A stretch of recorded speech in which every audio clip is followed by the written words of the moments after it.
Permata TV YouTube Indonesia dengan bangga mempersembahkan sebuah storytelling kekinian abad ini, diangkat dari karya besar Esa Mintarja yang sangat populer di masanya, berlatar belakang kisah tanah Jawa masa lampau dengan judul Kisah Api di Bukit Menoreh.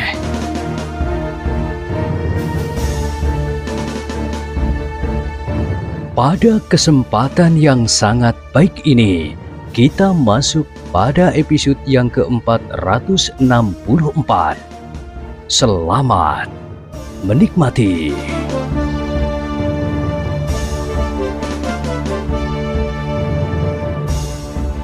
Pada episode sebelumnya telah diceritakan, Ki Demanglah yang menjadi sangat cemas, bukan saja karena dirinya sendiri, tetapi terutama justru karena anaknya yang membuat pemimpin penyamun itu menjadi marah sekali. Sejenak kemudian maka mereka pun telah terlibat dalam suatu perkelahian. Kiai Gringsing dan kedua muridnya terpaksa mengurai senjata mereka, cambuk yang berjuntai panjang. Sedang Ki Sumangkar pun telah memutar trisulanya yang terikat pada seutas rantai, sedang pasangannya digenggamnya dengan tangan kirinya. "Gila!" teriak pemimpin penyamun ketika mereka melihat jenis senjata itu pula. Orang-orang yang ketakutan itu pun mulai tergugah hatinya. Mereka mulai dijalari oleh harapan bahwa orang-orang yang baru datang itu dapat membantu mereka menyelamatkan diri, karena agaknya kelima orang itu memang sudah siap untuk berkelahi. Sejenak kemudian mereka termangu-mangu, namun tiba-tiba salah seorang dari mereka segera memungut sepotong kayu yang banyak berserakan di hutan itu. Dengan kayu itu, ia bertekad untuk mempertahankan diri bersama-sama dengan kelima orang berkuda yang baru datang dan yang kemudian telah terlibat dalam perkelahian dengan para penyamun. Dengan demikian, maka kawan-kawannya pun segera mengikutinya pula. Dahan-dahan yang kering itu merupakan senjata yang cukup untuk sekedar bertahan di sela-sela dentang senjata beradu dan ledakan cambuk Kiai Gringsing dan murid-muridnya. Bahkan ada di antara mereka yang menggenggam sepasang dahan kayu yang tidak terlalu panjang, tetapi ada yang membawa sebatang dahan yang lurus sepanjang tombak pendek. Meskipun ujung kayu itu tidak seruncing tombak, tetapi jika ia berhasil memukul lawannya, maka pukulan itu akan cukup membuat lawannya menjadi pingsan. Usaha mempersenjatai diri itu ternyata telah membuat para penyamun menjadi semakin marah. Tetapi mereka tidak dapat berbuat sekehendak hati karena orang-orang itu telah mulai mengadakan perlawanan lagi. Apalagi kini di samping mereka terdapat beberapa orang yang ternyata memiliki kemampuan yang tidak mereka sangka-sangka.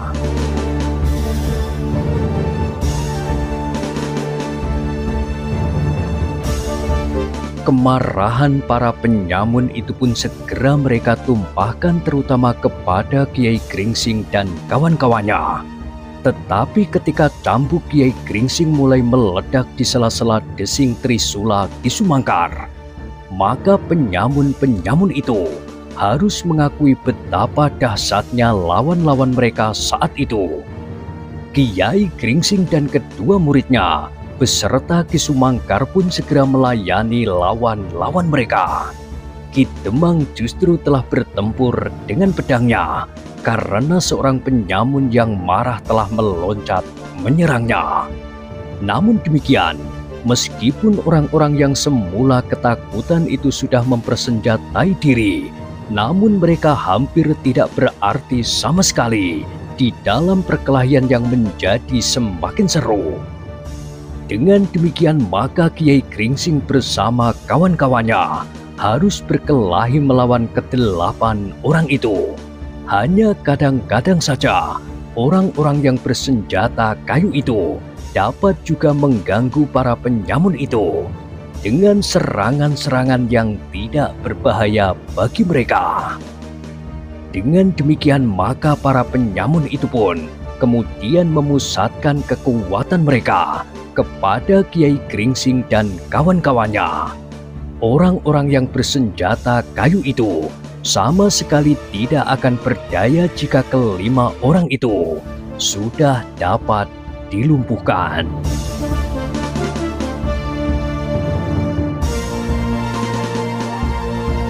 Ternyata kemudian di dalam perkelahian yang berlangsung semakin sengit, Kiai Gringsing dan kawan-kawannya mengetahui bahwa lawan-lawannya sama sekali bukan orang-orang yang berilmu tinggi.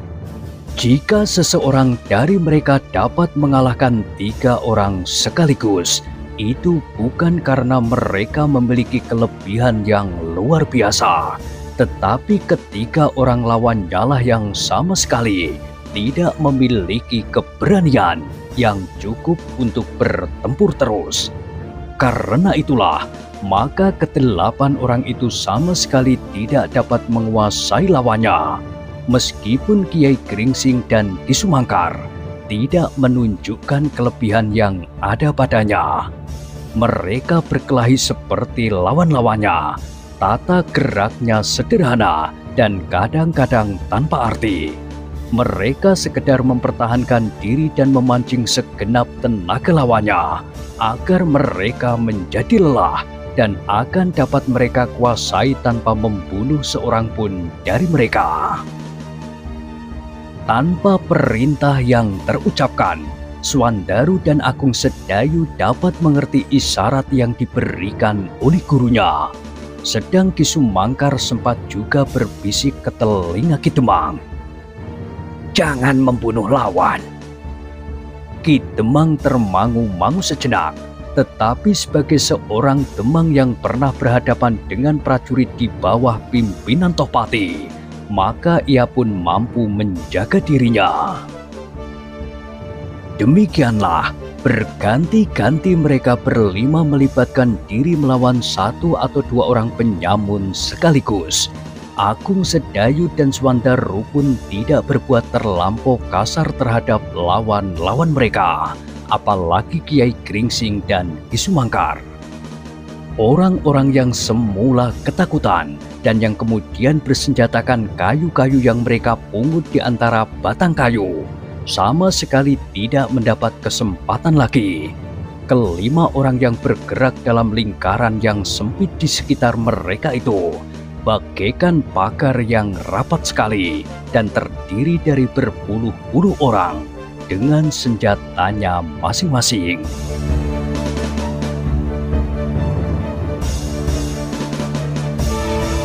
Ki Demang pun harus menyesuaikan diri dengan cara lawan-lawannya berkelahi. Mereka bergeser di seputar lingkaran sehingga lawan-lawannya tidak dapat memusatkan serangannya terhadap seseorang. Ternyata bahwa ke-8 penyamun itu tidak berdaya menghadapi ke-5 orang itu. Meskipun ke-5 orang itu tidak memberikan serangan yang berbahaya, namun mereka tidak tahu apa yang sebaiknya mereka lakukan terhadap orang-orang itu. Pada itu, lawan-lawannya pun menjadi semakin lama semakin bingung bercampur marah. Mereka menganggap bahwa lawan-lawan mereka itu pun akan segera dapat mereka binasakan. Namun ternyata bahwa mereka hampir kehilangan nalar untuk mengalahkan mereka. Swandaru yang biasanya tidak dapat mengendalikan diri, ternyata saat itu sama sekali tidak bernafsu untuk berbuat lebih banyak dari bertahan dan membiarkan lawan-lawannya menjadi lelah. Demikian juga Agung Sedayu.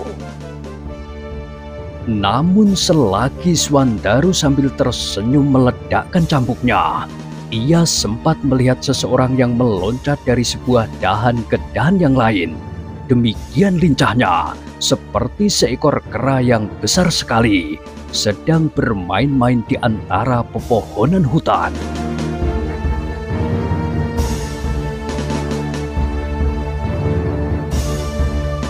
Terasa dada Swandaru menjadi berdebar-debar. Ia hanya dapat melihat sepintas karena kebetulan orang itu berada di arah pandangannya, sedangkan gurunya dan Kisumangkar sedang menghadap ke arah lain.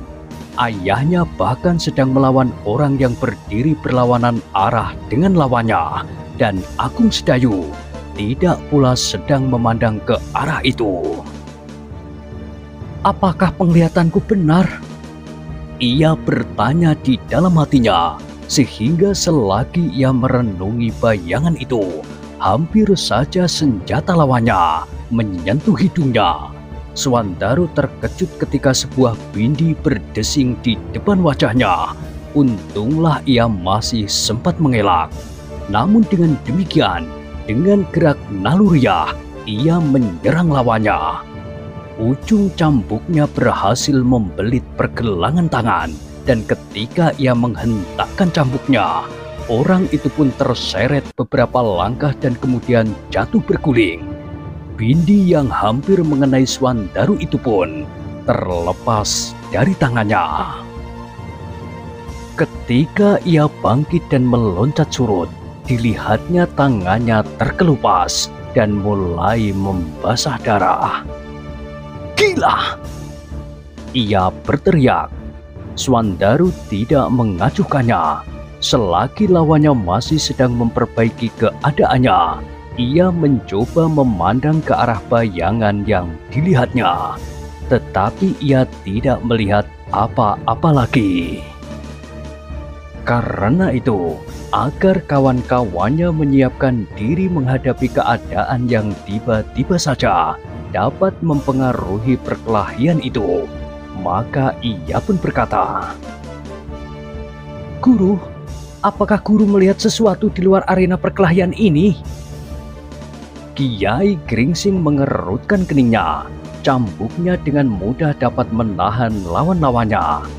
Dengan pandangannya yang tajam, ia mencoba mengawasi keadaan di sekitarnya. Tetapi ia tidak dapat melihat sesuatu. "Di arah ini, guru," berkata Swandaru kemudian. Kiai Gringsing tidak dapat begitu saja berpaling, karena bagaimanapun juga ia sedang berhadapan dengan dua orang lawan. Sehingga karena itu, maka ia pun menjawab, "Kau kemari." Swandaru menjadi ragu-ragu sejenak. Tetapi sebelum ia berbuat sesuatu, Agung Sedayulah yang menyahut, "Aku akan datang, guru." Belum lagi gema suaranya berhenti, maka cambuknya segera meledak mendorong lawannya beberapa langkah surut. Bahkan kemudian jatuh berguling di tanah. Sedang ketika cambuk itu sekali lagi meledak, lawannya yang seorang lagi memekik kesakitan. Ujung cambuk Agung Sedayu membelit kakinya, dan oleh hentakan yang keras, maka yang seorang itu pun terbanting jatuh pula.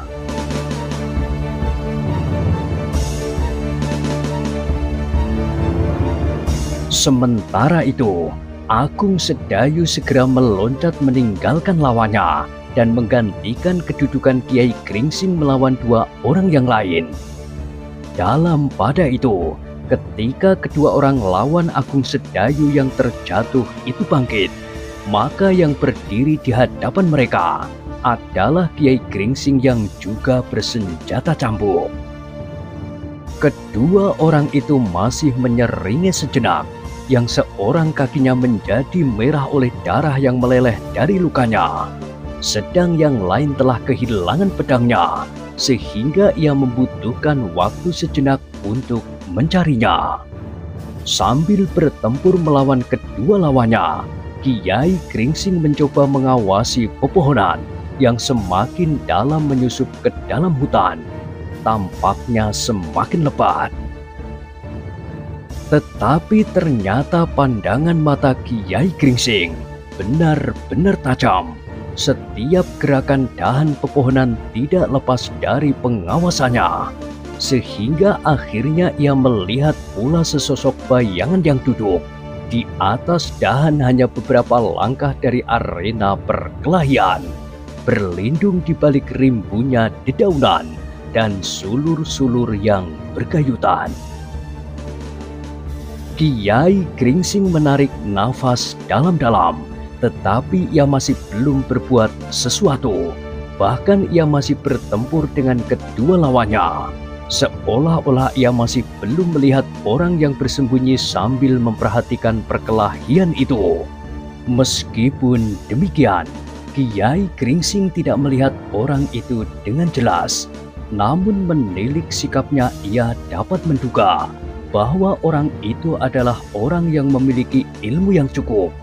Setidak-tidaknya, ia adalah orang yang memiliki kepercayaan kepada diri sendiri. Dengan demikian Kiai Gringsing harus berhati-hati. Keadaan agaknya akan menjadi semakin gawat. Namun selagi orang itu masih duduk diam, Kiai Gringsing pun tidak berbuat sesuatu.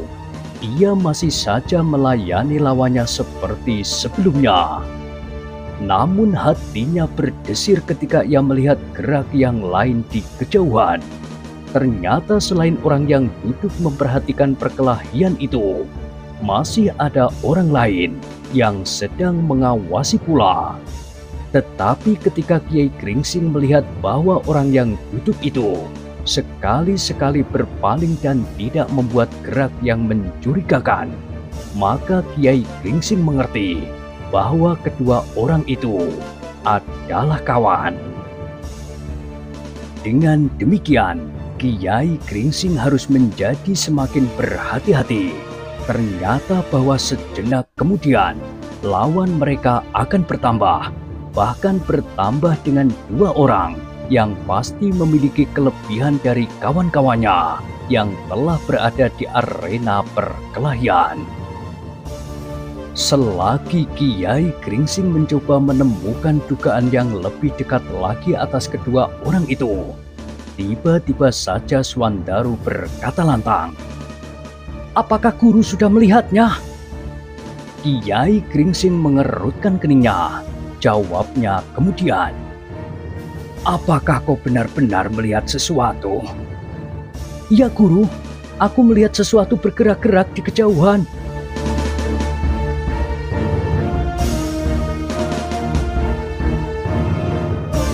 Kiai Gringsing tidak menyahut. Sekilas ia melihat lagi bayangan yang bergerak semakin dekat. "Aku melihat lagi guru!" Swandaru hampir berteriak. Kiai Gringsing menarik nafas dalam-dalam. Ternyata yang dilihat Swandaru adalah justru orang yang berada di kejauhan, bukan orang yang duduk di atas dahan itu. "Jika demikian, orang ini benar-benar orang yang harus diperhitungkan," berkata Kiai Gringsing kepada diri sendiri. Bahwa ia dapat hadir di tempat itu tanpa diketahuinya adalah pertanda bahwa orang itu adalah orang yang cukup mempunyai bekal dalam olah kanuragan. Meskipun pada saat ia mendekat agaknya Kiai Gringsing sedang sibuk melayani lawannya, apalagi ia sedang menghadap ke arah lain. Namun orang itu adalah orang yang memiliki kelebihan dari orang-orang kebanyakan. "Ternyata mereka datang berdua," berkata Kiai Gringsing di dalam hatinya. Sehingga dengan demikian, maka banyak kemungkinan yang dapat terjadi. "Ternyata bahwa kami tidak dapat melewati mereka begitu saja," berkata Kiai Gringsing pula di dalam hatinya. Tentu Ki Demang menjadi semakin cemas. Apalagi jika terjadi sesuatu.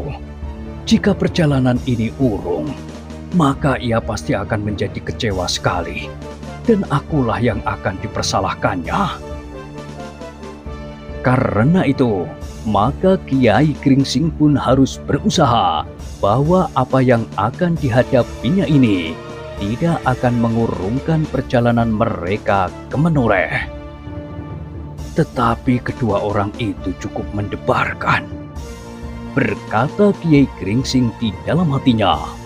Meskipun demikian, Kiai Gringsing tampaknya masih tidak begitu menghiraukannya. Tetapi sekali-sekali ia memandang juga ke atas dahan itu dengan sudut matanya. Sejenak kemudian ketika Swandaru sekali lagi melihat, ia pun berkata, "Sekarang orang itu menjadi semakin dekat." "Iya," sahut Kiai Gringsing.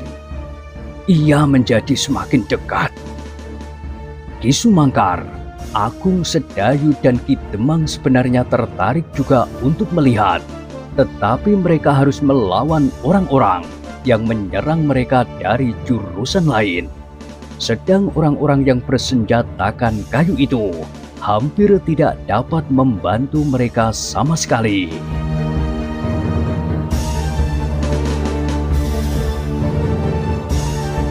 Agung Sedayu yang masih muda itu akhirnya tidak dapat menahan diri.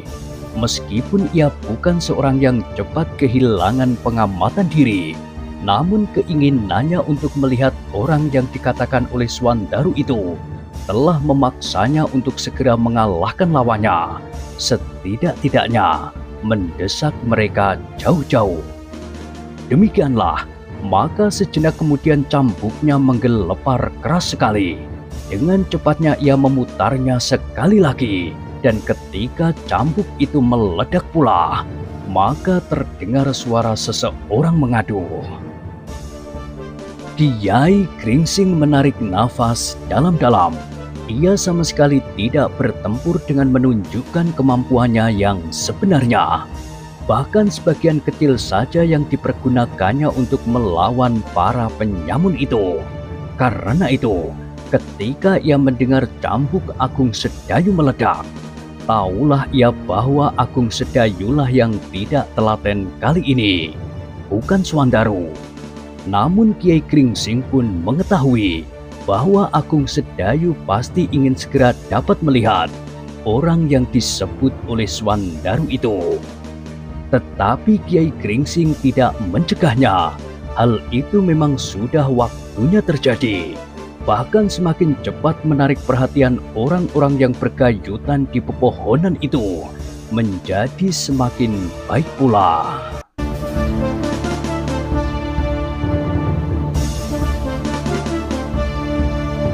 Ternyata bahwa Agung Sedayu mendesak lawannya dengan dahsyatnya.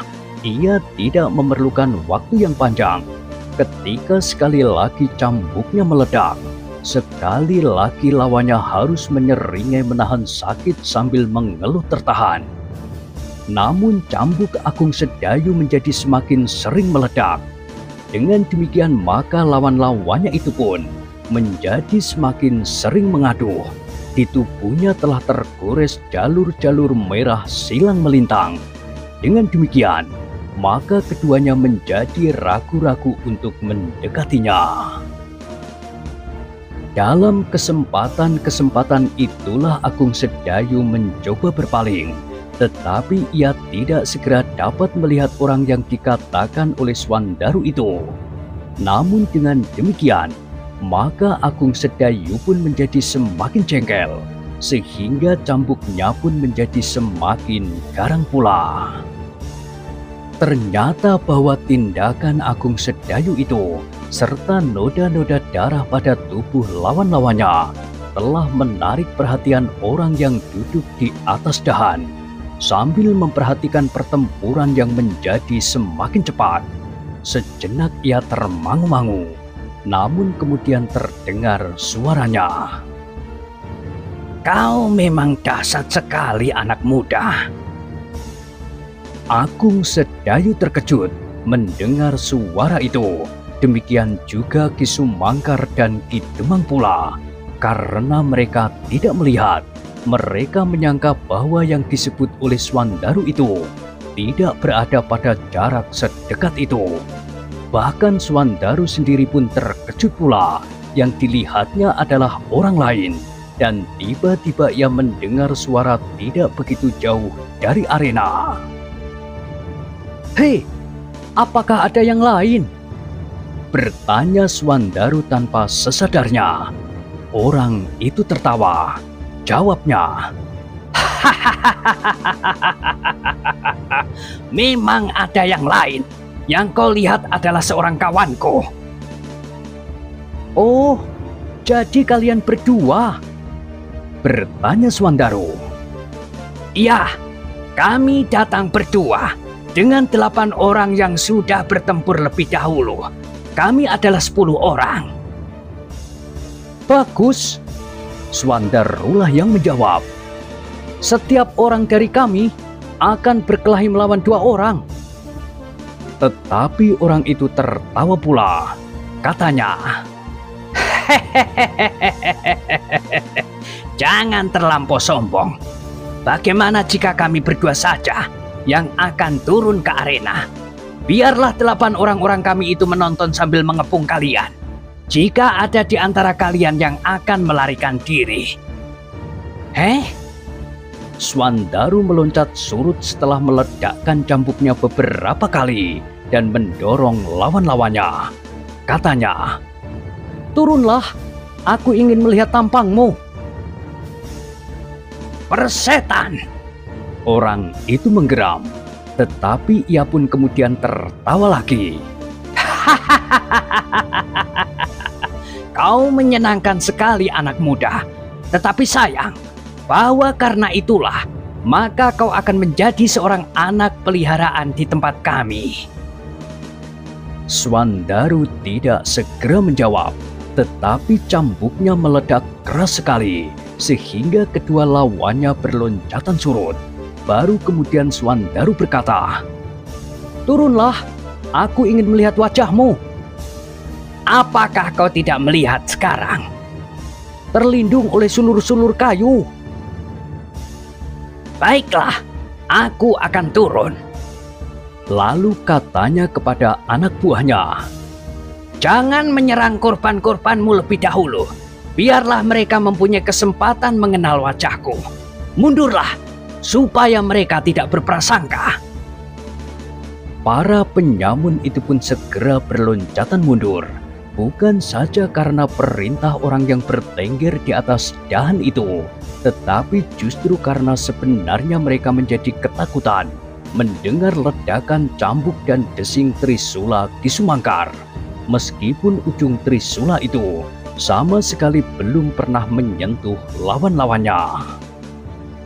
Sejenak kemudian orang yang berada di atas dahan itu pun segera meloncat turun.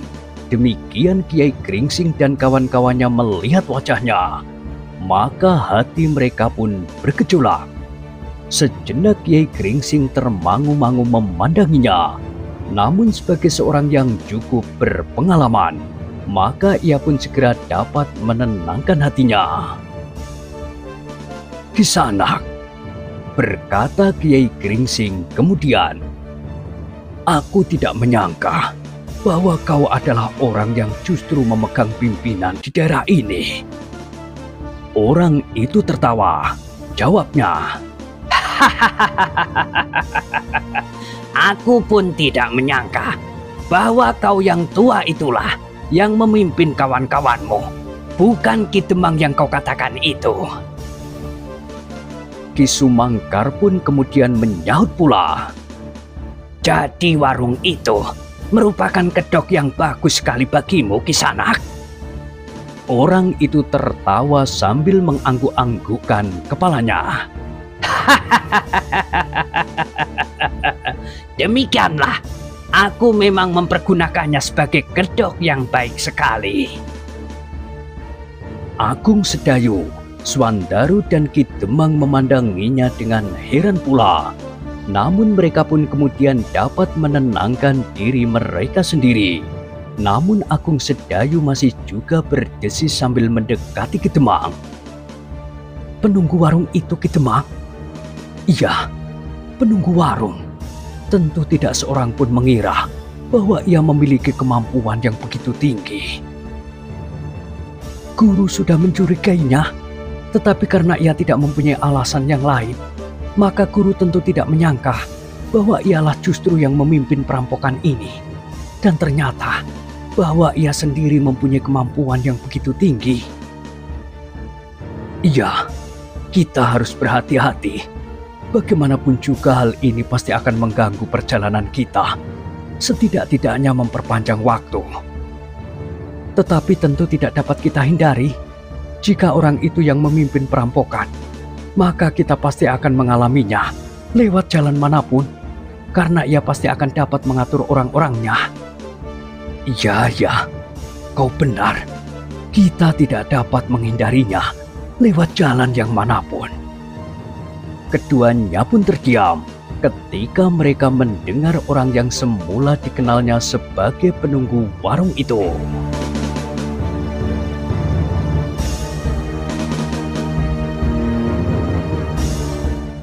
Nah, bagaimanakah kisah selanjutnya?